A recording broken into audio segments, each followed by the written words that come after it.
If Google Classroom is beginning to feel old and tired, the next couple videos are for you.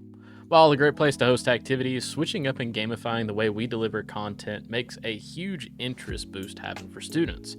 Many students are intrinsically motivated and or motivated by grades if nothing else. But why not add some gameplay, competition, and even reward structure on top to spice things up? In this video, we're going to gamify a unit.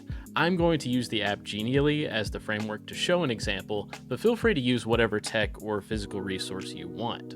Credit for this idea goes to Teacher Navigator and SCMS 7th grade social studies teacher Ashley McGahee, who wanted to design an end-of-the-year unit around a board game idea. Her idea was to create something self-paced, interactive, and competitive in a fresh way to end 7th grade with. Most of the ideas for this unit and game are hers. In discussing this a couple weeks ago, we ended up designing Historyopoly for 7th grade social studies. You can see it turned out looking awesome. And I made an SCMS-opoly to share a more general template with teachers. You can see the original template found on Genially transformed to fit what we wanted.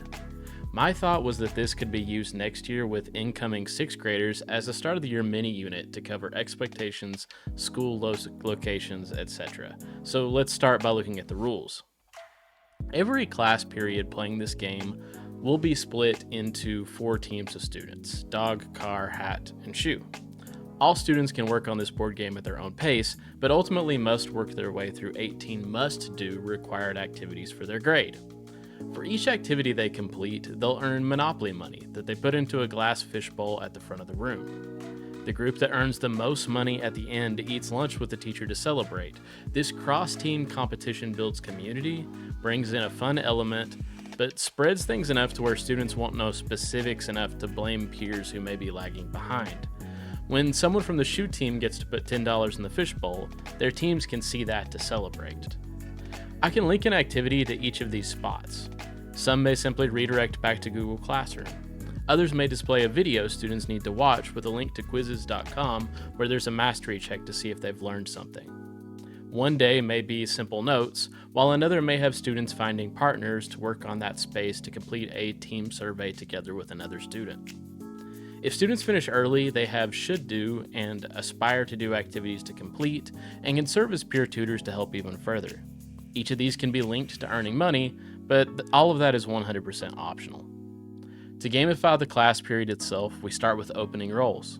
Students roll the on-screen dice to determine how many spots they'll advance their team's token. Most rolls will just land on a normal space, but occasionally tokens might land on a bonus spot, such as one that triggers a quiz game competition, one that rewards quick money for a team, or one that sends your team to jail for a turn. Each class period gets to roll, so third period's progress builds on what second period did the class before, with the goal of tokens rotating around the board, passing go, and earning money for your team as a whole.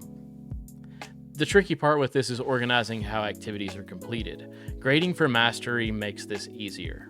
For my 5th period academy class, I talk about more in the next video, students turn in a paper noting that activity that they completed, and I check that students achieve a certain mastery threshold rather than an individual grade that goes in Infinite Campus. It's checked off, it makes it quick.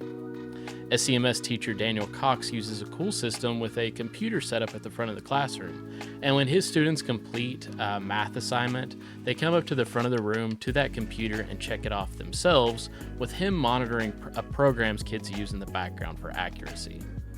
If we did it as presented, this has 18 plus activities, but putting students in charge of something like a checklist they work through on paper, using one of the digital options or some other method, turning it in, might make it simple enough to where this works as a self-paced activity or unit with a big group of students.